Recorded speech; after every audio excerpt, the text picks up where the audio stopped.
اعوذ باللہ من الشیطان الرجیم، میں اللہ تعالی کی پناہ میں آتا ہوں شیطان مردود سے۔ بسم اللہ الرحمن الرحیم، اللہ کے نام سے شروع جو نہایت مہربان رحم والا۔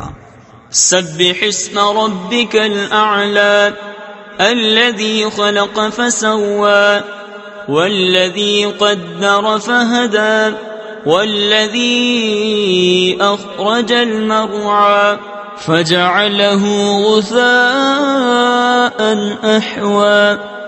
اپنے رب کے نام کی پاکی بولو جو سب سے بلند ہے، جس نے بنا کر ٹھیک کیا اور جس نے اندازے پر رکھ کر راہ دی اور جس نے چارہ نکالا پھر اسے خشک سیاہ کر دیا۔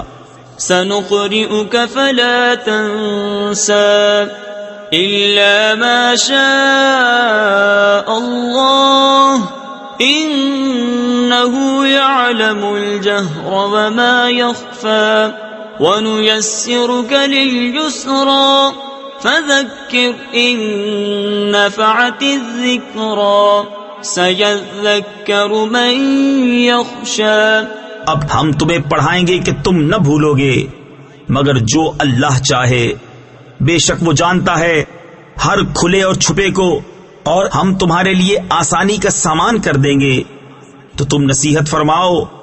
اگر نصیحت کام دے ان قریب نصیحت مانے گا جو ڈرتا ہے۔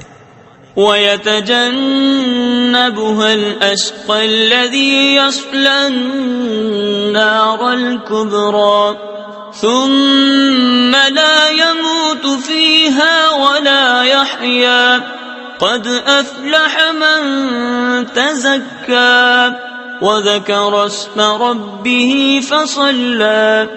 اور اس سے وہ بڑا بدبخت دور رہے گا جو سب سے بڑی آگ میں جائے گا، پھر نہ اس میں مرے اور نہ جیے، بے شک مراد کو پہنچا جو ستھرا ہوا اور اپنے رب کا نام لے کر نماز پڑھی۔ بل تؤثرون الحياة الدنيا والآخرة خير وأبقى إن هذا لفي الصحف الأولى صحف إبراهيم وموسى۔ بلکہ تم جیتی دنیا کو ترجیح دیتے ہو اور آخرت بہتر اور باقی رہنے والی، بے شک یہ اگلے صحیفوں میں ہے، ابراہیم اور موسیٰ کے صحیفوں میں۔ صدق اللہ العظیم۔